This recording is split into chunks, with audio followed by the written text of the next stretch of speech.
कैसे लाशऊरी और शऊरी तौर पे सोसाइटी का कैसे आपके ऊपर एक इन्फ्लुएंस होता है, तो उसके ऊपर ज़रा डॉक्टर साहब ज़रा बताएं।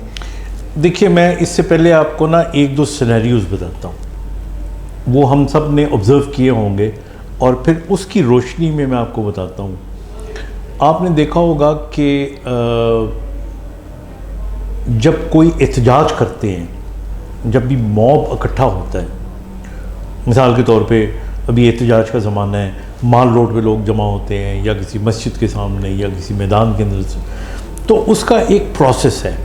यानी सबसे पहले क्या होगा कि लोग आना शुरू हो जाएंगे, वो जमा होना शुरू हो जाएंगे, उनमें फिर एक पार्टी का हेड होगा या लीडर होगा उस वक्त, बिल्कुल, वो उनसे ख़िताब करना शुरू कर देगा और उसके बाद एक जुलूस जो है वो सूरत इख्तियार कर लेगा और फिर वो जुलूस जो है वो चलना शुरू हो जाएगा या उसने कोई मार्च करनी होगी और जिस जगह पे एहतजाज करना है उस जगह पे वो पहुंच जाएगा।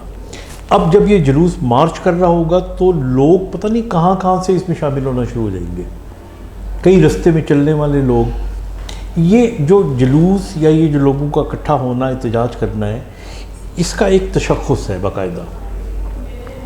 अब एक और पहलू से इसी को आप देखें, मुझे याद है कि मैं PMA में एक ज़माने में जॉइंट सेक्रेटरी था। डॉक्टर यास्मीन राशिद जो आजकल मिनिस्टर हैं, ये जनरल सेक्रेटरी थी और एक हमारे प्रेसिडेंट साहब भी थे। अब हम सारे पढ़े लिखे लोग, तो जब हमने जुलूस निकाला तो जुलूस के सामने से एक गन्ने का रेड़ा गुजरा। तो अब हालांकि वैसे डॉक्टर्स कितने यानी डिसेंट बन रहे होते हैं, लेकिन जब उन्होंने उस रेड़े को देखा तो ये सारे भागे, इंक्लूडिंग ऑल ऑफ अस। अच्छा, और जाके उनके रेड़े में से गन्ने निकाल के दिखाने शुरू कर दिए। समझ गए, ठीक हो। अच्छा, अब वो ये अजीब सा एक ऑब्जर्वेशन था, लेकिन वो वी डिड इट। यूजुअली तौर पे पढ़े लिखों से ऐसी चीज़ एक्सपेक्ट की जाती। अब एक ये सिनेरियो हो गया। अब एक और सिनेरियो आपको मैं बताता हूँ। मुझे याद है कि मैं नीपा में लेक्चर दिया करता था। नीपा वो अदारा है जहाँ पे ग्रेड 18, 19, 20 के ऑफिसर्स आते हैं। बिल्कुल।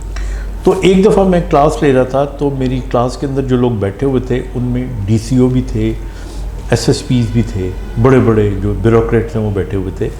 जब मैं क्लास लेते हुए ब्लैक बोर्ड की तरफ मुड़ता और कुछ लिखता तो पीछे हंसने की आवाज़ आती। अच्छा। तो जिस तरह एक टीचर एकदम पीछे मुड़ के देखता है, तो मैंने देखा कि एक DC साहब बैठे हुए थे, वो गंजे थे। तो एक और जो अफसर थे उन्होंने एक गेंद बनाई कागज़ की चबा के। अच्छा। और वो उसकी टिंड का निशाना ले रहे थे। तो मुझे देख के वो हंस पड़े और थोड़े से शर्मिंदा भी हुए।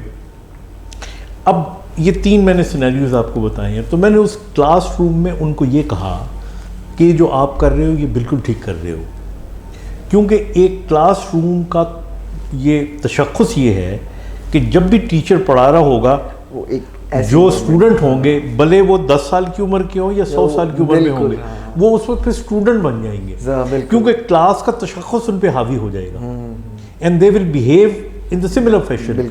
और मैंने देखा है ये क्लास, चाहे ये ननकाना साहब की हो, लाहौर की हो, USA की हो या ऑक्सफोर्ड की हो, यही बिहेवियर होता है with a little bit of a modification. ठीक, क्योंकि ये कैरेक्टर क्लास दे देती है लोगों को, बिल्कुल इन्फ्यूज कर देती है। बिल्कुल। So when you become a part of a group, तो उस ग्रुप की जो क्वालिटीज़ होती हैं या उसकी जो निशानियाँ होती हैं वो आपके अंदर इन्फ्यूज़ हो जाती हैं। ठीक है। अब तो आ जाते हैं गन्ने निकालने वाली बात पे। उस सिनेरियो को देखें, जो एहतजाज करने वाले लोग होते हैं उस वक्त ये भूल जाते हैं कि वो डॉक्टर हैं, इंजीनियर्स हैं, PhDs हैं। नो, दे आर एक एहतजाज और एक जो जुलूस होता है वो एक अपनी अम्ब्रेला बना के, उसका अम्ब्रेला, उसकी सारी खसूसियात जो उसकी कैफियत होती हैं वो उस आपके अंदर आ जाती है automatically and you start behaving. अच्छा, ये जो जुलूस होता है या ये जो, इसका भी एक तशख़्ख़ुस है। ये पैदा होता है, ये जवान होता है, ठीक है, ये बड़ा होता है और फिर ये मर जाता है। दुनिया में आपने देखा है कभी कोई जुलूस सारी उम्र चलता ही रहा हो? नहीं, तहरीक हमेशा चलती है, फिर खत्म हो जाती है, वो पैदा होती है, बनती है, चलती है और फिर मरती है।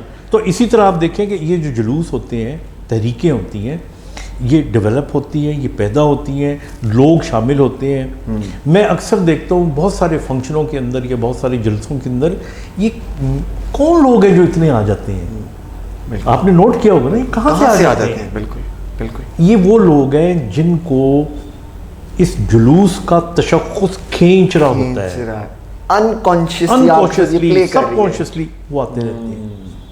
तो इसका मतलब ये हुआ कि जब भी एक ग्रुप जिसका आप हिस्सा बन जाते हैं, जब आप उसका हिस्सा बनेंगे, उस ग्रुप की क्वालिटीज उस वक्ती तौर पे आपके अंदर। आप देखें, पाकिस्तान में लाइन कोई नहीं बनाता, क्योंकि हमारे यहाँ जो सोसाइटी है उसके अंदर लाइन बनाने का वस भी नहीं है। बिल्कुल। यही आदमी मुझ और आप जैसा जब जापान में जाता है तो वहाँ भी लाइन में खड़ा होता है, क्योंकि उस सोसाइटी के जो आप कह लें जो निशानियां हैं या औसाफ हैं, उनके अंदर यह है कि अपनी लाइन बनानी है। ये तो फिर चले कंट्री टू कंट्री है, हम देखें मोटरवे और जीटीवे और मोटरवे, वही मैं ड्राइव करता हूँ मोटरवे पे, तो मुझे पता होता है कि मेरा, तो इसका मतलब ये हुआ कि ये इसे सोसाइटी का आप ये कह सकते हैं कि सुपर माइंड कहते हैं। एक ग्रुप्स, हम सबका माइंड है, जब हम एक ग्रुप बना लेते हैं तो सबका मजमूई तौर पे एक माइंड बन जाता है जिसको आप सुपर माइंड कहते हैं। बिल्कुल। और ये हर चीज़ का जिसका आप हिस्सा बनते हैं, मिसाल के तौर पे आप दफ्तर में काम करते हैं, you behave in a different way. आप घर में होते हैं, you behave in a different way. बिल्कुल। आप सड़क पे निकलते हैं, you behave in a different way. अब ये बताने का मकसद ये है कि अगर हम अपने अंदर चाहते हैं कि कोई अच्छाइयाँ या बुराइयाँ या व्हाटएवर वी वांट के पैदा हों, तो हमें किसी अच्छे सुपर माइंड का हिस्सा बनना चाहिए। जैसे कहते हैं कि a man known by his the man is known by the friends he keep or the company he keeps। बिल्कुल बिल्कुल। तो उसका मतलब ये होता है बेसिकली वो सुपर माइंड है। आप जब गुंडों में बैठेंगे, आप जब बुरे लोगों में बैठेंगे, अगर आप चाहें भी कि मैं बुराई ना सीखूं, बुराई आ जाएगी आपके अंदर। बिल्कुल। As a part of the super mind. अच्छा, it's mean super mind positive और नेगेटिव दोनों में है, और वो आपके अंदर घुस जाएगी। देखिए ना, कुछ चीज़ें हैं हम कॉन्शियसली करते हैं, मिसाल के तौर पे कि नहीं, अच्छे लोगों में बैठो और अच्छे लोगों की अच्छी बातें सुनो और उनको समझो, और ये लॉजिकल बातें ना भी हों, ये लॉजिकल बातें ना भी हों, इवन देन हमारी ज़िंदगी के अंदर जब हम किसी ग्रुप का हिस्सा बनेंगे तो ये सब कॉन्शियसली सराहियत कर जाएंगी हमारे अंदर। बिल्कुल। And that is what is called super mind. और हमें चाहिए कि अच्छी कंपनी रखें, पॉजिटिव कंपनी रखें, ऐसे लोगों में, ऐसे ग्रुप्स में जाएं जिनके अंदर कंपेटिटिव लोग हों। अब देखिए ना, आप उन लोगों में बैठे कि जो ज़िंदगी में कुछ करना चाहते हैं, उस ग्रुप का हिस्सा बने। बिल्कुल। तो आप ऊपर चले जाते हैं, उनकी क्वालिटीज़। मेरा कहने का मतलब ये है कि आपको एफर्ट नहीं करनी पड़ेगी, आप खुद ब खुद बूस्ट हो रहे हैं, आप ऑटोमेटिकली बूस्ट हो जाओ, ऑटोमेटिकली वो क्वालिटीज आपके अंदर आ जाएंगी। अगर आप इंटेलिजेंट नहीं है तो बन जाएंगे, समझदार नहीं है तो बन जाएंगे। तो इसलिए you should have a good super mind.